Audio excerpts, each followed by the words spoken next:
ভাই বোন আইনের উত্তরাধিকার উনি যখন দেখেন যে ওনার ভাইকে ডাবল দেওয়া হয়, বোনকে সিঙ্গেল দেওয়া হয়, তখন ওনার কষ্ট লাগে। আপুকে একটা প্রশ্ন করি, আপু আপনি যখন বৈবাহিক সূত্রে আবদ্ধ হয়েছেন, আপনারও বিয়েটা দরকার, আপনার হাজবেন্ডেরও দরকার, কিন্তু হাজবেন্ড যখন 10 লক্ষ টাকা আপনাকে দেনমোহর দিল, তখন কি আপনার এটা কষ্ট লাগে নাই? ইসলাম তো নারীদেরকে রাজরানী বানিয়েছে। এখন কোন নারী যদি সে রাজধানী থেকে চলে গিয়ে চাকরানি হতে চায়, সেটা তো তার ব্যক্তিগত ব্যাপার। কেন স্বামী স্ত্রীর ক্ষেত্রে ধর্ষণ শব্দটা ব্যবহার করতে হবে? এই জায়গায় কি অন্য কোনো শব্দ নাই? নারী নির্যাতন হতে পারে, নারী অধিকার ক্ষুণ্ণ হতে পারে।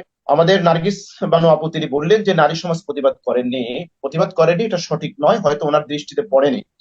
আমি আপনাকে সাইফুল সাগর ভাই, আজকের পেজ দ্য পিপল আপনি অনেক জরিপ করেছেন ইতিপূর্বে। আজকে আপনি একটা জরিপ করেন যে বাংলাদেশের কত পার্সেন্ট নারী এই যে নারী কমিশন, সংস্কার কমিশন সুপারিশমালা দিয়েছে এর হুম। পক্ষে আছে, তাহলে আপনি এর ফলাফলটা পেয়ে যাবেন। দ্বিতীয়ত, উনি একটা অধিকারের একটা এক্সাম্পল দিয়েছেন। দেখুন, আপনি একটা মাত্র দিব পাঠ করেছেন, আর দিব আমার নারীর সামগ্রিক। জন্য ভোট দিবে সব পুরুষেরা। সমস্যা তো এটা। আচ্ছা, এক্স্যাক্টলি, আমি একটু আমি বলি আমি একটু এটাই বলি ভাবতেছিলাম। আই ওয়াজ আমি একটু থিংকিং সো। বলি হুম। আমি একটু বলি। তো আমাদের আপু অধিকারের কথা বলেছেন, অধিকারের একটা মাত্র এক্সাম্পল উনি দিয়েছেন। আমরা বলছি সামগ্রিক অধিকার। অধিকারটা কি? অধিকার হচ্ছে আইন ও নীতিশাস্ত্রের একটি গুরুত্বপূর্ণ ধারণা, যেখানে ন্যায় বিচার হচ্ছে মুখ্য বিষয়। ইসলামের চেয়ে বড় ন্যায় বিচার পৃথিবীতে কেউ দিতে পারেনি। দ্বিতীয়ত, আপু একটা প্রশ্ন করলেন, ভাই বোন আইনের উত্তরাধিকার উনি যখন দেখেন যে ওনার ভাইকে ডাবল দেওয়া হয়, বোনকে সিঙ্গেল দেওয়া হয়, তখন ওনার কষ্ট লাগে। আপুকে একটা প্রশ্ন করি, আপু আপনি যখন বৈবাহিক সূত্রে আবদ্ধ হয়েছেন, আপনারও বিয়েটা দরকার, আপনার হাজবেন্ডেরও দরকার, কিন্তু হাজবেন্ড যখন 10 লক্ষ টাকা আপনাকে দেনমোহর দিল, তখন কি আপনার এটা কষ্ট লাগে নাই?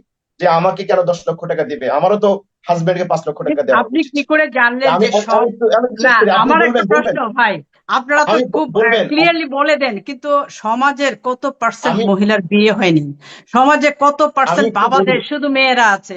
সমাজে কত পার্সেন্ট আমি মহিলাদের? একটু বলি 50% জনগণ হলো উইমেন। আপনারা উইমেনদেরকে এত আপনি আহ, প্রত্যেকটা প্রশ্নের জবাব দিব। আমি একটু শেষ জি। করি, পরে আপনি বলবেন, প্রয়োজনে আবার আপনার প্রশ্নের জবাব দিব, সমস্যা নাই। তো এ হুম। হলো 1 নম্বর কথা। 2 নম্বর হচ্ছে, আপনাকে দেখতে হবে ইসলামী লটা পুরোটা দেখতে হবে।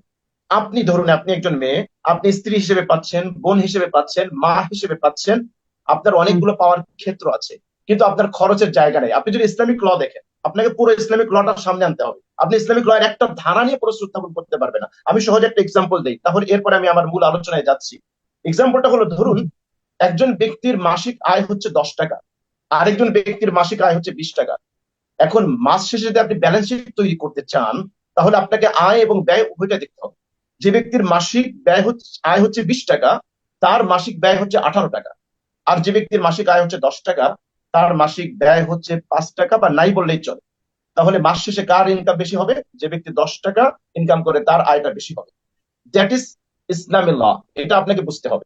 ইসলাম, আপনি শুধু একটা ধারা নিয়ে প্রশ্ন উত্থাপন করেছেন। আমি আপনাকে বলি, দেখুন এক একটা ধারা আপনাকে বলি। বাবার ক্ষেত্রে লালন পালন হওয়ার ক্ষেত্রে ইসলামী ল কি? ছেলে যখন প্রাপ্ত বয়স্ক হবে, অ্যাডাল্ট হবে, তখন ওই বাবার জন্য ওই ছেলের ভরণ পোষণের দায়িত্ব তার উপর অপরিহার্য নয়। সে কিন্তু ছেলে অ্যাডাল্ট যদি হয়ে না গেলে বাবা থাকে? যেটা করবে, আমি আমি একটু ছেলে বলি আমি সন্তান একটু না বলি থাকলে? আমি একটু বলি প্লিজ, আমাকে শেষ করতে দেন।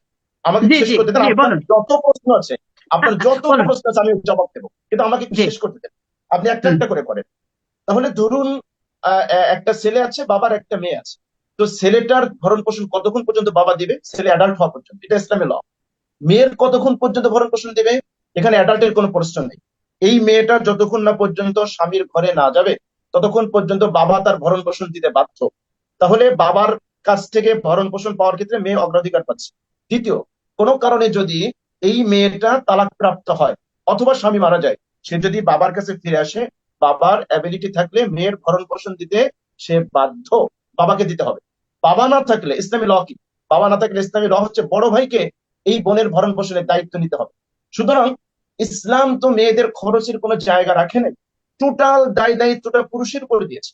ধরুন একটা মেয়ে যখন বিয়ে না হওয়া পর্যন্ত তার ভরণ পোষণের পুরো দায়িত্বটা হচ্ছে বাবার। বিয়ের পরে তার পুরো ভরণ পোষণের দায়িত্বটা হচ্ছে হাজবেন্ডের। হাজবেন্ড না থাকলে তার ছেলে, ছেলে না থাকলে বাবা, বাবা না থাকলে দাদা। যদি কেউ না থাকে, ইসলামী যদি রাষ্ট্র ব্যবস্থা থেকে এই সকল মহিলাদের দায়িত্ব নেবে রাষ্ট্র। ইসলাম তো আপনার উপরে, কোনো মেয়ের উপরে তার চাকরি করাকে বাধ্যতামূলক করে নাই। ইসলাম তো নারীদেরকে রাজরানী বানিয়েছে।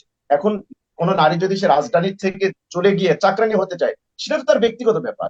সুতরাং আপনি আমাকে বলেন যে ইসলাম পুরো লটা যদি আপনি দেখেন, তাহলে এই জায়গায় প্রশ্ন উত্থাপন করার কোনো জায়গা নাই। আপনি দেখলেন, আপনি যেটা বললেন সেটা হচ্ছে মৃত্যুর পরে।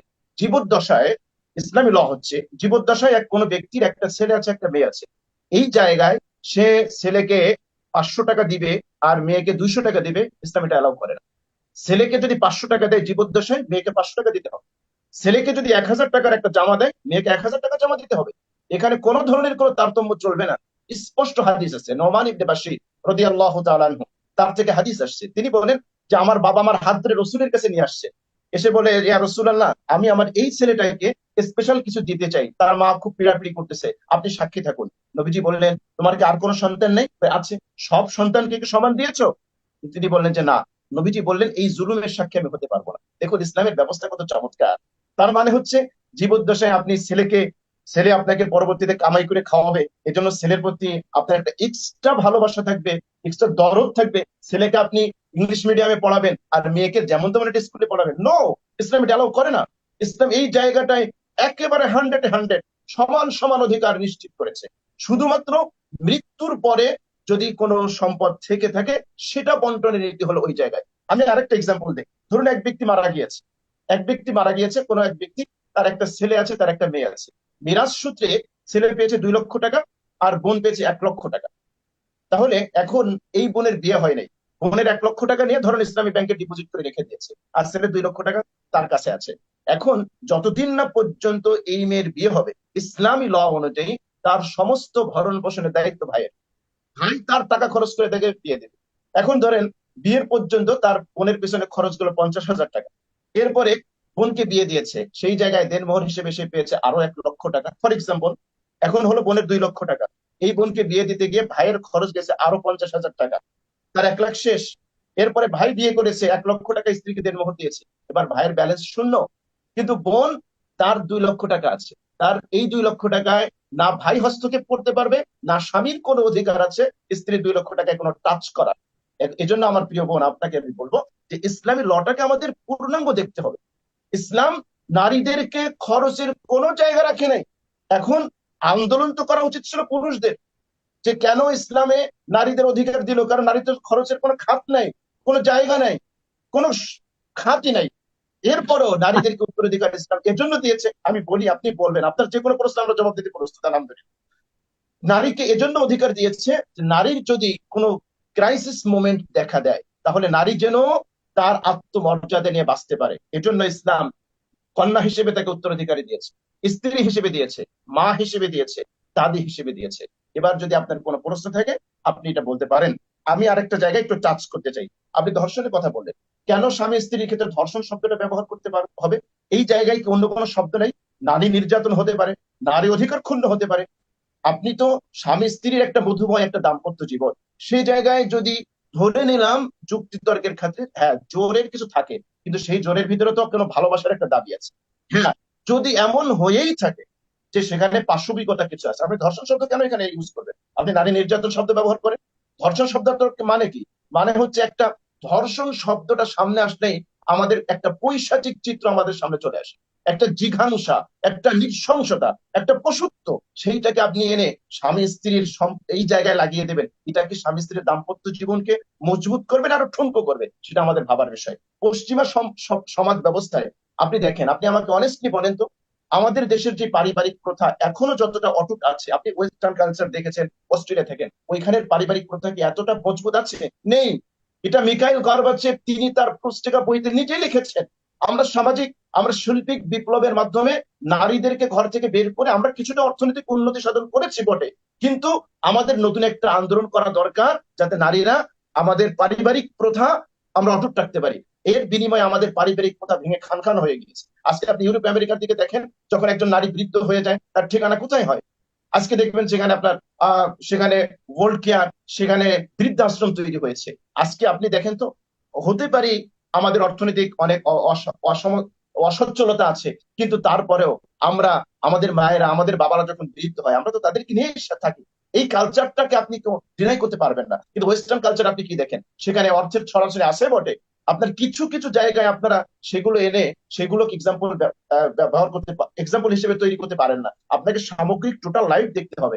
এই আলোর মধ্যেও যে অন্ধকার আছে, একজন নারী যখন বৃদ্ধ জি হয়, শুধু অর্থই কি তার জীবনে সবকিছু? শুধু অর্থই কি তার জীবনে সবকিছু আনতে পারে? সাগর ভাই, আপনার মনে আছে আমাদের ধানমন্ডিতে নায়ক রিয়াজের বাবা যখন পিস্তল নিয়ে লাইভে এসে আত্মহত্যা করে, আপনার মনে আছে মনে হয়, তিনি যে কথাটা বলেছিলেন যে একজন পুরুষ তার জীবনে যা কামাই করে তার 10% নিজের জন্য করে না, তিনি তার 90% পরিবারের জন্য করে। কিন্তু তিনি আত্মহত্যা কেন করলেন? তার তো অনেক সামাজিক স্ট্যাটাস ছিল, বাড়ি ছিল, অর্থ ছিল, তার জীবনে একটা নিঃসঙ্গতা ছিল, তাকে সঙ্গ দেওয়ার মতো কেউ ছিল না। মেয়ে বিদেশে, ছেলে ছেলের মতো, মেয়ে মেয়ের মতো, তাকে সঙ্গ দেবে এটা ছিল না। আজকে আমাদের কালচার, আমাদের ধর্মীয় অনুভূতির জায়গা থেকে আমাদের মা যখন বৃদ্ধ হয়, বাবা যখন বৃদ্ধ হয়, আমরা তো এই শিক্ষা লাভ করেছি, এই মা রিয়াজের এই বাবা শ্বশুর। আমার জান্নাত।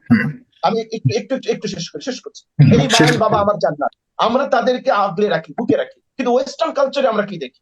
সেখানে পারিবারিক কোথা ভেঙে খান খান হওয়ার কারণে সেখানে জাপানে আজকে আপনি কি দেখছেন, যেখানে মৃত্যুর পূর্বে একজন মানুষ, তাকে নতুন নতুন অর্গানাইজেশন তৈরি হয়েছে, তার লাশটা পরিষ্কার করার জন্য সেই অর্গানাইজেশন টাকা দিয়ে যেতে হয়, যাতে করে মরে পচে থাকলে সে সেটা পরিষ্কার করতে পারে। এটা কিন্তু আমরা কালচার বলতে পারি, এটা সভ্যতা বলতে পারি না। সুতরাং আজকে যারা পারিবারিক প্রথা আমাদের ভেঙে খান খান করার জন্য যারা ওগুলো আমদানি করতে চায়, আমরা তাদের বিরুদ্ধে সোচ্চার।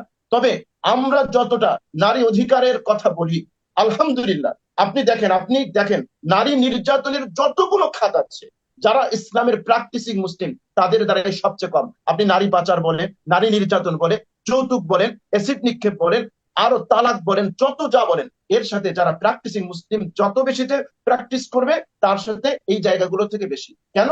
আমরা জানি, আমার রসূল বলেছে তোমরা নারীদেরকে সম্মান করবে। তোমাদের মধ্যে সবচেয়ে নিকৃষ্ট ব্যক্তি হলো ওই ব্যক্তি যে তার স্ত্রীদের সাথে খারাপ আচরণ করে। তোমাদের মধ্যে সবচেয়ে ভালো ওই ব্যক্তি যে তার স্ত্রীদের কাছে ভালো।